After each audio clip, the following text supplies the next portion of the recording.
Orada bütün satlar ağlar arkadaşlar. Ağlamayan sat yoktur yani. Ateistlerin bile Allah'ın izniyle dediğini duydum yani.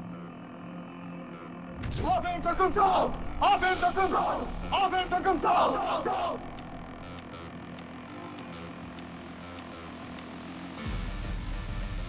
Hem Türkiye'nin hem dünyanın en zor kurslarından bir tanesi. Eğitimi bir savaş gibi yapmazsan, gerçeğe yakın planlamazsan o zaman savaşta afallarsın.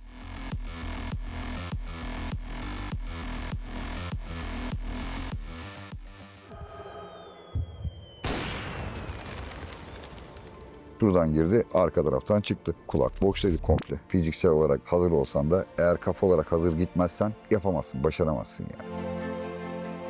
Ölüm haberini eşine söyleme görevini bana verdiler. O benim hayatımdaki yaptığım en zor şeydi.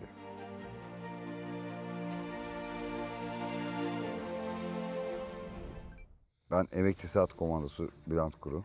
21-22 senelik saat komandoluktan sonra 2012 senesinde emekli oldum. Türkiye'deki tam tesisat oksijenle ilk atlayan ekiplerden birisiyim serbest paraşütle. Dediler ki biz çantalı, tam teçhizat, tüfek, oksijen maskesi bu şekilde atlayacağız. Ben böyle bir ekipteyim. İşte 7 kişi seçtiler. Onlardan bir tanesi de benim. Uçaktan çıktık işte way off diyoruz. Yani işte en alttaki adam açma işareti veriyor. Kollarını şöyle yapıyor. O açma işaretine zaman paraşütünü çektiği zaman hepimiz çekiyoruz. Böyle bir kademe oluşturuyoruz. İntikal düzeni diyoruz ona. Kademe kademe. Bu orada açıyor çat çat çat çat. Bir numarayı izleyerek devam ediyor. Way off verdi. Çektim deklanşörü. Ben düşmeye devam ediyorum. Adamlar patır patır açılıyorlar. Ben düşüyorum. Tamam mı? Allah Allah. İşte onun şeyleri var işte. Ne yapıyorsun? Kollarını ileri itiyorsun. Pozisyonu bozman gerekiyor. İşte kolu ileri ittiğin zaman böyle düşüyorsun ya. Kolları ileri ittiğin zaman seni kaldırıyor böyle. Bacakları çekiyorum. Yok. Onu yapıyorum. Yok. Bir de şimdi tam teçhizatla atlıyorum ya. İlk 7 kişinin içindeyim. Israr ediyorum yani paraşüt açılsın. Çünkü yedeğe çekersem ekibin dışında kalacağım. Ya gösteri alanına inmeyeceğim. Başka bir yere inmek zorunda kalacağım. Uğraş, çabala falan. İşte orada da film şeridi gelmişti işte. Çocuk, hatun, anne, baba, kardeş. Şık şık şık şık. Ne oluyor lan dedim. Film şeridi gerçekmiş falan. Ondan sonra dedim tamam baba buraya kadarmış. Ben bununla uğraşmayacağım. İşte pompon var burada. Pomponu çektiğin zaman otomatik olarak ana paraşüt senden ayrılıyor. Ana paraşüt giderken yedeğe çekiyor. Tam böyle pompona elimi attım. Atınca yıkıldım biraz böyle. Pot etti. Bir ses duydum. Pot paraşüt açıldı. Hemen elimi çektim pompondan. Açıldı paraşütüm. Bir de slider dediğimiz bir şey vardır. Yani paraşütü böyle toplar. Eğer o slider'ı alırsan biraz tırmanman lazım. Böyle tepende şurada bir yerdedir yani. Hemen tırmandım, slider'ı aldım, koynuma soktum. Paraşüt açıldı. Biraz daha hızlandı benim paraşüt. Tabii o arada ben onlarla uğraşırken adamlar baktım es yaparak geliyorlar. Ben böyle Cumhurbaşkanı'na yardırarak giden bir tip protokole doğru araya girdik. İndim Allah'tan o tarafa. Sorun olmadı yani. Ama ya birçok şey yaşıyorsun. Hiç ölümle burun buruna geldiniz mi? Ya birçok kez yaşadım yani işte film şeridi gibi paraşütte yaşadık. Denizaltıda yaşadık. Denizaltıya girirken yaşadık. Bazen fazla özgüven oluyor. Bazı olayları küçümsüyorsun. Orada da mesela bir şey dalıyoruz. Ya normalde ventilasyon diyoruz. Derin nefes alıp veriyorsun, ciğeri dolduruyorsun falan. Ben şöyle bir hareket yaptım. Yaptım, daldım. Üstüvane dediğimiz denizaltı battığı zaman denizaltı personelinin emergency çıkış yaptığı bir yerdir. Şöyle düşünün. 2 bidon üst üste gibi bir yer düşünün böyle. O komple su dolar, açılır kapak, kapağı kapatırlar denizaltının içinde. İçine su dolar, basıncı eşitlerler. Üstteki denizaltının kapak açılır. Sen oradan çıkış yaparsın tamam mı? İşte bizi ne yapıyoruz? Oradan çıkıyoruz, geliyoruz. Denizaltı bizi alıyor. Geliyorlar onlar kapağı açıyorlar, biz giriyoruz. Orada şey vardır, dahili hava sistemi vardır. Mapslar vardır orada. Havalık solumaya başlarsın. Ben şimdi böyle bir hava aldım ya. Girdim, maps ağzıma aldım. Çektim su. Hava yok. Çektim su. Geri çıkma zamanında kalmadı artık. Uğraşıyorum. Allah'tan beni gören arkadaşım ikincisi girmedi tamam mı? Sonra biz oraya her türlü bir emergency tüp bağlarız. Hiçbir zaman kendi işimizi yaparken dışarıdakilere güvenmeyiz. Allah'tan da öyle yapıyoruz tabii ki. Hemen orada kendi bağladığımız tüpün mapsını buldum. Havayı çektim. Eğer o arkadaşım girseydi bitmiştik orada da yani. Kursta mesela kışın bir dalış yapıyorlar. Derinliklerde su kristalleşiyor böyle buz taneleri oluyor. Başlık giymemiş o da. Orada başlık girmediği için bir sıkıntı yaşıyor. Kristale denk geliyorlar dalışta. Body'si çıkmış, kendisi kalmış. Kaç sene ya? 15 sene sonra mı ne? Biz kurstayız hatta. Ve de birliğe o kadar yakın ki 500 metre şamandırası var. O şamandırın dibine deniz su dalışında oluyor olay. Orada bulundu mesela. Sadece kemikleri kalmış mesela. 15 yıl sonra falan bulunmuştu. Birisi daha bulundu. Böyle denizaltı girişinde kayboldu. O da bulunduğunda balık adam olduğu zaman içinde kafa yok. Kemikler neoplan bir malzeme ya balık adam. Kemikler balık adamın içinde kalıyor. Oradan teşhis ediliyorlar yani. Ama kafa yok mesela. Öyle bulunanlar da var sonradan.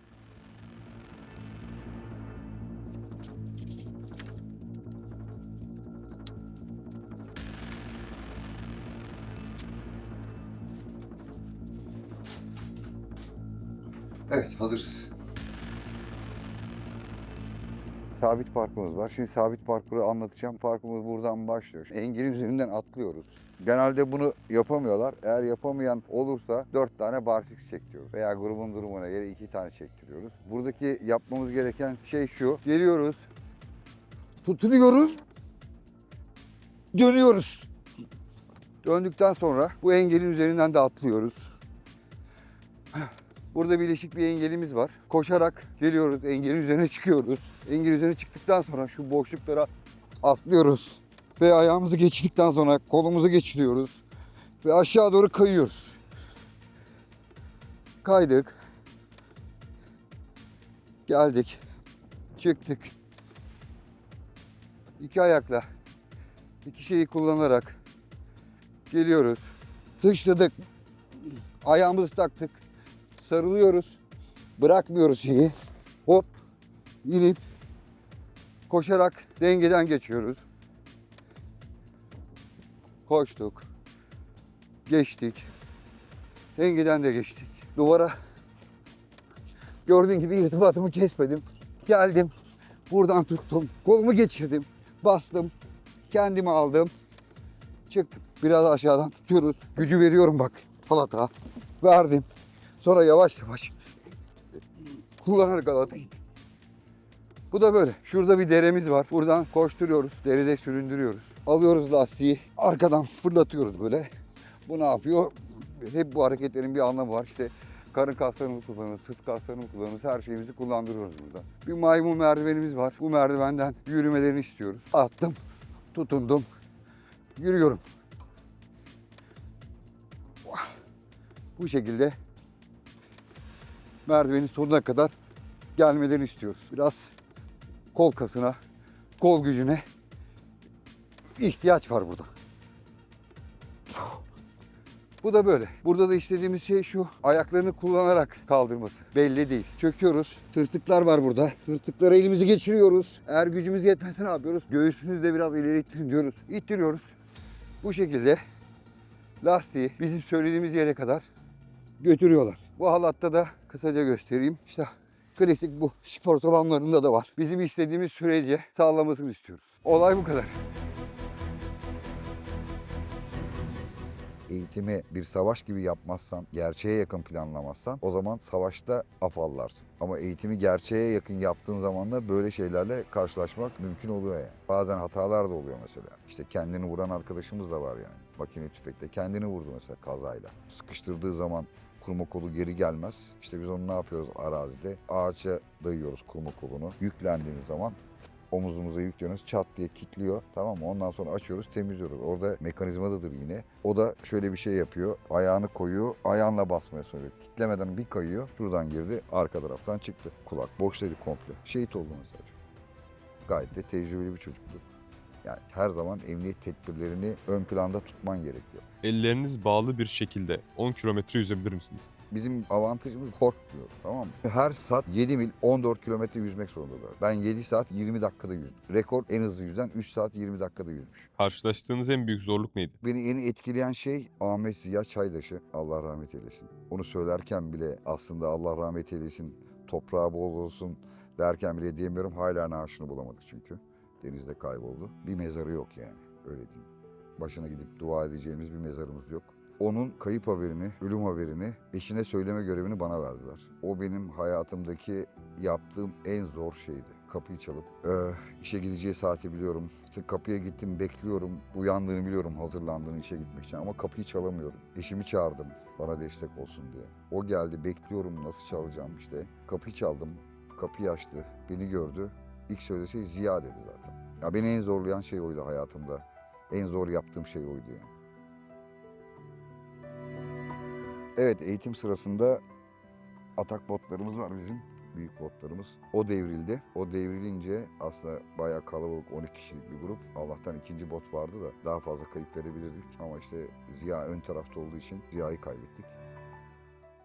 Eğitim sürecinde en zorlu aşamalar nelerdir? Hem Türkiye'nin hem dünyanın en zor kurslarından bir tanesi. Yaklaşık bir sene falan sürüyor. Bunun içinde Hava harekatı var, kara harekatı var, deniz harekatı var. İlk aşaması zaten fiziksel aşama. Seni fiziksel olarak bir noktaya taşımaları gerekiyor. O fiziksel şeylerin yoğun olduğu ilk 3 ay öyle geçiyor. Zaten meşhur işte cehennem haftası dediği bir hafta var. Cehennem haftası şöyle bir hafta süren bir hafta bu. Amaç ne kadar hazır fiziksel olarak ve tabii ki mental olarak. Bizde önemli olan fiziksel güçten çok mental gücün yerinde olanlar SAT kursunu bitiriyor. Orada bir haftada 4 saat bir uykum var toplam. Hem uykusuzluk, işte bunun içinde çok uzun yürüyüşler var, uzun koşular var, arazide intikaller var. Orada gerçekten zor bir dönem, zor bir süreç. Orayı geçmek önemli. Özellikle benim cehennem haftam biraz fazla zor geçti. Bizim takım kaybetti. İşte orada ceza veriyorlar. Kazanan takım kaybedenin sırtına binecek. Top sahasında sırtında taşıyacaksın. İşte herkes birisini aldı. Bana da şey düştü. 1.90'lık böyle bir arkadaşım var. O düştü. Şimdi orada demek ki aslında benim birazcık ipler kopmak durumunda. Bir ona baktım, bir kendime baktım. Ulan ben dedim nasıl taşıyacağım falan gibi. Orada kafada böyle bir soru işareti oluştu. Sonra hoca beni böyle kolumdan tuttu. İşte ne yapıyorsun, ne bakıyorsun taşı falan diye. Ben de şöyle kolumu çektim. Kolumu çekince böyle kafa kafaya kaldık, tamam mı hocayla? Tabii istenmeyen bir hareket bu SAT kursunda. Affedilmeyecek bir hareket. Tabii ben hemen toparladım kendimi. Sırtıma aldım arkadaşımı. Koşmaya başladım. O da diyor ki koşma oğlum, yavaş git falan. Düşecek şimdi, sakatlanacağız yani. O sakatlanacak, ben de sakatlayacağım. Ondan sonrası benim için cehennem haftası bitmedi. Biraz zor geçti yani. Çok özel ilgilendiler. Riva'nın orada kumsal vardır. Gidenler bilir, uzun bir kumsal. O kumsalın başından sonuna kadar işte kaykay eğitimler oluyor. İşte botla yatıyorsun, kalkıyorsun, sürünüyorsun. Suya giriyorsun, çıkartıyorsun, çıkıyorsun falan. İşte herkes mekik çekiyor suda. Kafan suda mekik çekiyorsun. Beni derine çekiyorlar. Ben daha derinde çekiyorum. Kafada çelik miğferler var. Onun içi su doluyor. Kalkıyorum, bastırıyorlar beni. Böyle çok sert bir hocamız vardı. O bana şey dedi. Eğildi kulağıma. Bugün bırakmıyorsun dedi mesela. O beni çok acayip motive etti. Bırakmadım. En son böyle bir şey var, böyle bir pis bir yer var. Çamur, dere. Onun içine gidiyorlar. Sana ekmek veriyorlar işte. Yarım ekmek, salatalık, domates. Bunların hepsini yemek zorundasın orada. Etrafına el bombaları atıyorlar. O çamurlar fışkırıyor. Ekmeğin üzerine düşüyor falan. Onu yemek zorundasın. Onları bitirmek zorundasın yani. İşte bir yere saklamaya çalışanlar falan var. Yakalanırsa sonuçları çok ağır oluyor. O kadar üzerimden geçtiler ki oradan su içiyor. Hoca kenardan bağırıyor bana içme içme diye. Artık ben sudan içtiğim deniz suyunun hatta hesabı yok yani. Normalde deniz suyu içmemesi lazım tuz oranı yüksek olduğu için. Oradan su içiyorum. Bitmişim. O kadar susamışım ki. İşte yiyemiyorum. Torbayı açıyorum. Suyu doldurdum. Ekmek hamur haline geldi. Ekmeği yedim. Salatalıkla domates yemek daha kolay ekmeği yemekten. Öyleydi yani. Benim cehennem haftası gerçekten çok zor geçti yani. Cehennem haftasının içinde ağlama patikası diye bir yer vardır. Orada bütün satlar ağlar arkadaşlar. Ağlamayan sat yoktur yani. Çok dik bir patika. Sırt çantaları botun içine atıyorsunuz. Bot zaten 300-400 kiloya yaklaşıyor. Dik bir patika. Kafada onu giriyorsunuz botun altına. Hiç durmadan o patikayı çıkmanız lazım. İşte yukarı çıktığınız zaman bitti senaryosu var ama bitmiyor tabii. Asıl ondan sonra başlıyor. O cehennem haftasının son günü oluyor. Orada da mesela gitmek istediklerimiz kursiyerin çantalarını çıkarttırmıyoruz. Çantalar sırtında kalıyor. Çanta sırtında kalmasının şöyle bir dezavantajı oluyor. Botun altına girmekte zorlanıyorsunuz. Ben şimdi botun altına girmeye çalışıyorum ama giremiyorum. Yeteri kadar destek veremiyorum arkadaşıma. Bir de botun en ön sol tarafındayım. Giriyorum, işte arkadaşlar yardım ediyor, yükleniyorlar falan, benim tarafıma yardım etmeye çalışıyorlar. Sabri Hoca gelip kulağıma bugün bırakmıyorsun o sihirli kelimeyi söyleyince o dediğim sahildeki eziyet kısmını da kaykay kısmını da atlattıktan sonra sat oldum diyebilirim yani. O gün benim için sat kursu aslında bitti gibi bir şeydi yani. Sat olacağımı orada anladım. Diğer taraflarda zaten işte koşmada, yüzmede zorlanıyordum. O da yüzmede soğukta zorlanıyordum yani, işte kilom çok düşük olduğu için. Çorabımı giyemiyordum yani. Sudan çıkıyordum. O kadar titriyordum ki yalvarıyordum yani. Allah'ım birazcık titremeyeyim de şu çorabımı giyeyim, ondan sonra titremeye devam edeyim. O titremekten çorabı giyemiyordum. SAT komandoluğu para için yapılabilecek bir şey mi? Asla. Para için yapılmaz zaten. Yani askerlik gerçekten zor bir meslek. Satlık da zor bir meslek. Şimdi zaten şöyle bir şey oluyor. SAT'a gelenler 3 tane sebebi var. Gerçekten SAT olmak isteyenler. İstanbul'da yaşamak, hep İstanbul'daydı. Parası için gelenler. Bir de gerçekten bu işi yapmak isteyenler. Zaten bu parası için ve İstanbul'da yaşamak için gelenler eleniyorlar zaten. Ama parası için yapılacak bir iş mi dersen değil. SAT komandosu olmak isteyenlere ne tavsiye edersiniz? Bu söylediğim sebeplerden sadece gerçekten SAT olmak istiyorsan SAT kursuna gidin. İzlediğiniz videolar var ya, YouTube videoları falan böyle izliyorsunuz. yazıyorlar. Onlar orada 2 dakika sürüyor ama onlar bir gün sürüyor. Saatlerce sürüyor, tamam mı? Ona yanılıp da gitmeyin. Fiziksel olarak kendinizi hazırlayın tabii ki. Mental olarak bu işi gerçekten yapmak istediğinizi düşünüyorsanız, inanıyorsanız o zaman git. Ne kadar fiziksel olarak hazır olsan da eğer kafa olarak hazır gitmezsen yapamazsın, başaramazsın yani. Allah'ın yardımını hissettiğiniz bir an oldu mu? Ya tabii ki oluyor. Yani bu işte paraşüt atlarken de dediğim oradaki film şeridinin geçmesi aslında yine bir yardım yani. Bizim bir kendimize gelmemizi sağlıyor bence. O da ilahi bir güç aslında yani. O da kendi kendiliğinden olan bir şey değil. Birçok zaman oluyor. Ne bileyim hiç olmadık yerden bir şekilde bir şeyler çıkması bence o gücün sayesinde oluyor diye düşünüyorum. Operasyonlardan önce ettiğiniz bir dua var mı? Ya şunu söyleyeyim ben size. Ateistlerin bile Allah'ın izniyle dediğini duydum yani. Tamam mı? Herkes bir yaklaşıyor. İçinden her şey geçiyor yani bildiğim dualar ediyorsun. Askerlik de bir ibadet bence yani, tamam mı? Askerlik de, nöbet tutmak da bir ibadet. Çünkü vatanı bekliyorsun. Yaptığın görev de bir ibadet. Ben hep şunu söylüyorum. Allah bana bir mermiyle ölmeyi nasip etsin diyorum. Hasta yatağımda ölmek istemem. Seçme şansım olsa. Şanslı olanlar aslında şehit olanlar. Hayalhanem hakkında ne düşünüyorsunuz? Hayal Alem'le bu ikinci oluyor herhalde. Yanlış hatırlamıyorsam. Ya güzel şeyler yapıyor. İlgimi çekiyor. İzliyorum. Ben de irtibata geçti baktım. Eski askerlerle röportajlarınızı gördüm. Özel kuvvetlerle falan yapmışsınız işte. Polis özel harekatla yapmışsınız. Bu benim ilgimi çekti aslında. İnsanların biraz daha askerleri anlaması, bilmesi ne yardımcı olduğunuzu düşünüyorum. Ben sizin bu konuda samimi olduğunuzu düşündüğüm için sizle yapmaya karar verdim. Ben böyle samimi ve güzel bir şey yaptığınıza inanıyorum. Geldiniz, beraber olduk, tanıştık. Ne zaman isterseniz her zaman çay, çorba, muhabbet, sohbet gelebilirsiniz. Güzel bir birlikteliğimiz var. Yapıyoruz, çalışıyoruz beraber işte. Güzel oluyor bence.